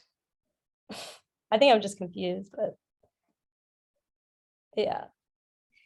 I think I understand what you're saying, MG. I don't want to assume, but like I feel the same way. I mean, I don't know if the question or what you're pointing out is like the confusion over like, are we giving gold stars to the WSL Yeah. for like acts that don't really like, Yeah. they gave women equal pay in 2021, 2020, Right. like that's pretty late, right? Yeah. Silly. And same thing with like, I would say to say that the WSL announced this policy is like honestly like very generous to how the WSL like even put this information out. Like it was very clear they never posted about it. Like it came out through the inertia, I believe. And I just thought it was really interesting because it's like, it's weird to like see the opposition to them announcing this policy and then feel like, okay, but like they didn't even really, they're not like backing it really. Yeah. They were hoping to just like put it out there and then nobody would notice essentially. So I agree with what you're saying, but like, yeah, I mean, again, like it just makes me, just like what I was saying earlier, like I think any governing organization in sports at the end of the day, their job is to govern, and therefore like in some way like that always just makes me think of policing and like and coming up with like these rules and regulations, which I'm not saying like anarchy is the way, but like it's their job to create these categories. And to the point, I just really resonated with the podcast that I had listened to thus far, like the Tyson one, and where he talks about how like you can go to a paint store, right, and find 100 shades of one color, but when it comes to policing, like something that has such a like detrimental potential, right, like there's only two categories. And I think it's like the same thing in like it's just easy for these governing organizations to process simplistic categories or like simplistic like points of view into like these like, and it's very political, and like on top of that they have to do so in a way where they can also survive on like a financial side. They also have like a bottom line to continue to exist. So like, yeah, I mean, what does like I laughed when you asked that, Jess, because I just think it's funny, like what does competition surfing do for us? I mean, it's entertainment, that's it. Like, but it's also like an apparatus like in society to perpetuate political narratives. Like that's a whole nother question we can like, or that's a whole nother answer that's like we can expand upon, right? Like it doesn't do anything. Also, it's a way to make a living. So it's entertainment, but the sports people who do it like also like have an inherent sense that like they're super good at this thing. Like if you look at the history of pro surfing, which is surfing hasn't been pro, there hasn't been pro surfing except for since the like 70s, like actual people getting paid. Like the like when Wayne Bartholomew like started pro surfing, when the bronzed Aussies came and were busting down the door in Hawaii and causing all this stir, people were like, you know, this is actually hitting on something that I'm always interested in teasing out and discussing, is this purity narrative in surfing. And there's all kinds of, we should say there are purity narratives. So as somebody who coaches surfing, right, one of the biggest invectives leveled against me is that I make money off of surfing at all, right? So like one of the even NorCal, this is part of that big NorCal, SoCal cultural debate about whether any, like, no, you should just have a blue collar job and surfing should be just pure enjoyment. And you should kind of like not, like, don't mix business with pleasure, you know, don't like do what you love the most for a living. And by there being a professional governing body for surfing as a sport, you know, these people, the pro athletes, will do certain things that aren't even true to like their identities to do that sport for a living, because like the compromise formation that they're making is like they get to do the surfing more of the time than the blue collar job, you know. Or I've heard of surfers taking out like personal loans to do the tour and then using the money to like pay back the personal loans, and then hopefully they do well enough to get the sponsorship, you know. So there's a lot, I mean, there's a lot of levels, there's a lot of things. And I'm just speaking for myself personally, I love watching pro surfing as entertainment. I love it. I would be sad. I would watch it in this other format that I proposed as well, that was like more mixed, like just radically open, and the surfers were more judging, or at least the judges had a different criteria and there were more boards. Because I personally, but I will watch, I'm obsessed. I love watching what I love watching, live wave judgment. I like it better than edited surf videos. I would way rather watch a pro surfing competition where I'm actually watching people position and play the mental game of surfing, because I feel that pro surfing, for me personally, when you're watching it as a spectator sport, is more true to the recreational experience of surfing than an edited, unless you edit really well. And there need to be more edits. This is something that a lot of people liked about Dane Reynolds' edits. He shows some wipeouts, maybe some splashing water, some of the weird stuff that happens. And, you know, this would be nice also for the edits. Bye, Joni. Thanks. Yeah, we're going to wrap up here too. 9:30 is the dead cut. But thank you for coming. Thank you for talking. And this is just the start. You know, we didn't solve anything here. We're just discussing, you know. I don't know if anybody has this passionate views about, I love watching pro surfing. Love it. It did make me think, I was like, well, I would watch like a cam that just showed some of these things. I'm like, what part of it is necessary? Is it the judging? Like, is The it? ripping. Are you kidding? They fucking rip. But then if you had like a live cam of like a certain spot, like, wouldn't you get some of that same? It's not the Part- same quality. There's like the way that the heats are structured and formatted, and they intensify the time that you need judging, like playing judge yourself, of like judging the rides. And like also in the recreational context, you're gonna have to sift through a lot of like really bad surfing too. Some of that stuff is fun, but like I like the packaging. I like all the pro sports. I watched the Super Bowl last night. I like watching Premier League, which is sponsored by blood murdering oil companies. Like I could see all of the ethical complexity in pro sports, but the spectacle is like, I love, me personally, I love the pro sports. I love them. Like, and I see how problematic they are. And I see the way they reify the structures and all of this stuff. And yeah, it's pro sports. I mean, I also don't see a way to extricate myself from capitalism. And so I'm just kind of making my peace with like certain parts of capitalism that I'm going to be okay with. I don't find it, for me, worth my while, me personally, again, to take down the capitalistic structure, especially from a position. I mean, I'm not in academia anymore, but I know lots of academics that are doing so in their writing while like accepting their tenure track pay. I'm like, yeah, you're crushing capitalism. I mean, love Kiara, but Kiara included has tenure track at the New School and wrote a book on anarcho-feminism. And all of these professors are allies of the people striking at Parsons and the New School, but like, are they giving up their salaries?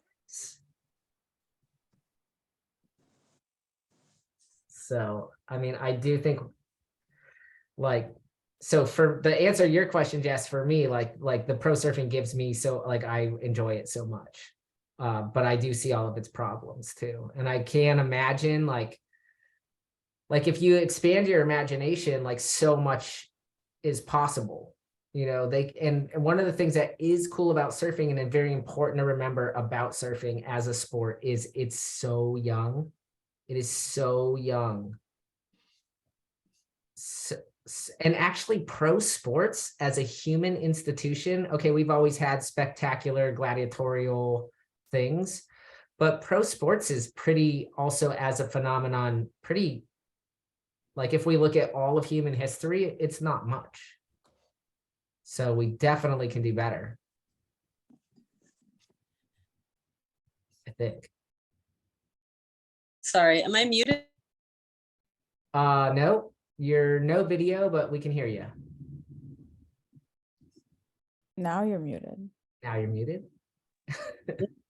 Me? Hello? Yeah, What? hear you. Okay, just I think to get back to like what our take on this WSL, like what is this announcement? I think like it's not radical at all, and it's like, Oh well, no, yeah. And it's transphobic.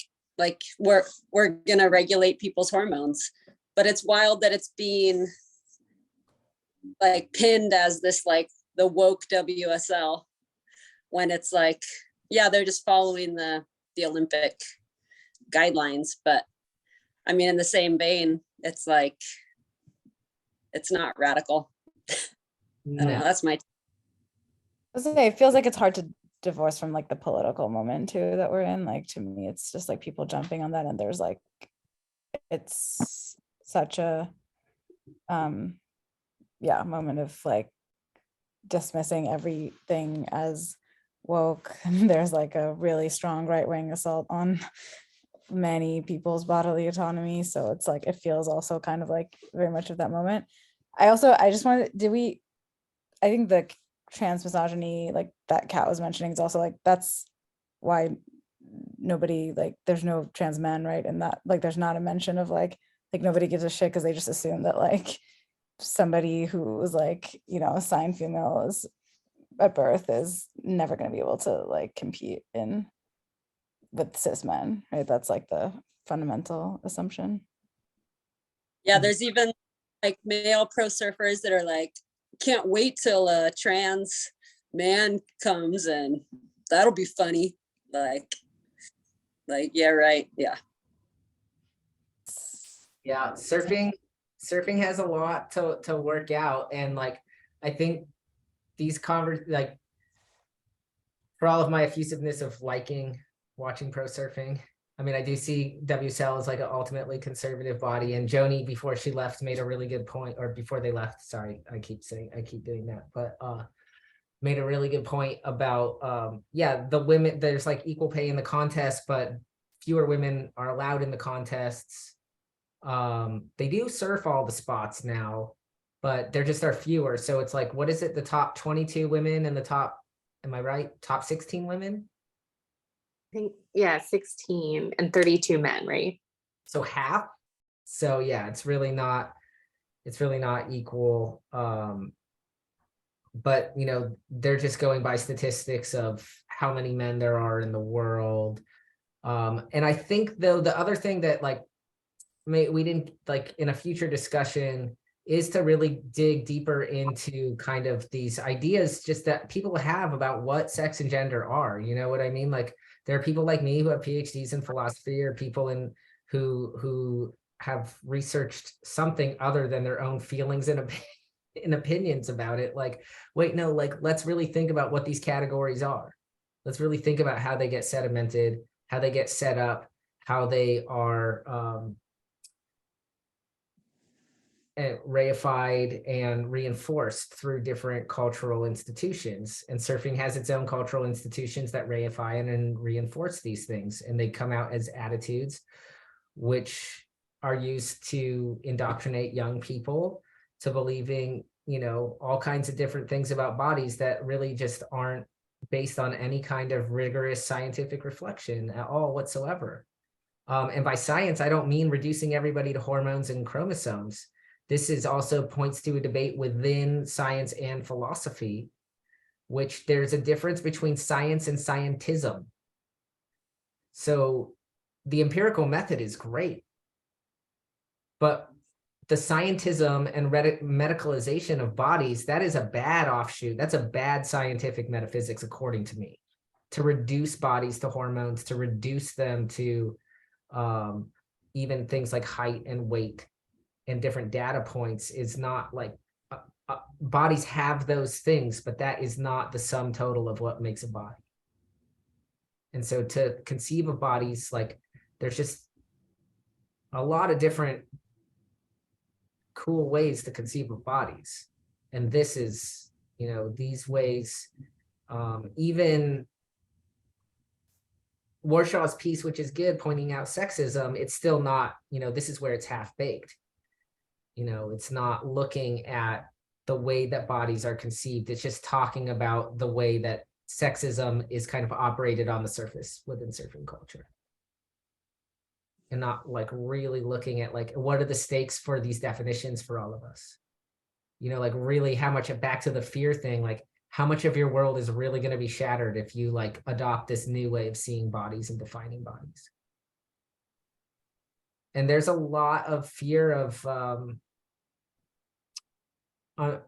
uncertainty, of like, well, you know, this is like people's big fear. Well, like, if you're just going to call everything whatever you want to call it, then how am I going to know what anything is? And it's like, what is your fear really there then? Like, what are you, what is really driving this? And this is the kind of like reflection, I think, that is needed a lot on these like sporting body levels.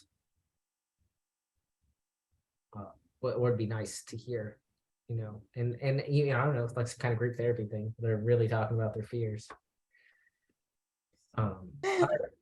Well, 1 minute passed. Thank you guys so much for coming. I think that this is just the start of like a larger conversation. Like I said, for book club, I'll be sending out the PDF that has the longboarding debate. And so we can kind of continue this along the lines of the design developments in surfing. So to keep it like surfing focused, I think that's really fascinating, is just what different boards do for different bodies, so on and so forth. I think that's really, really fascinating.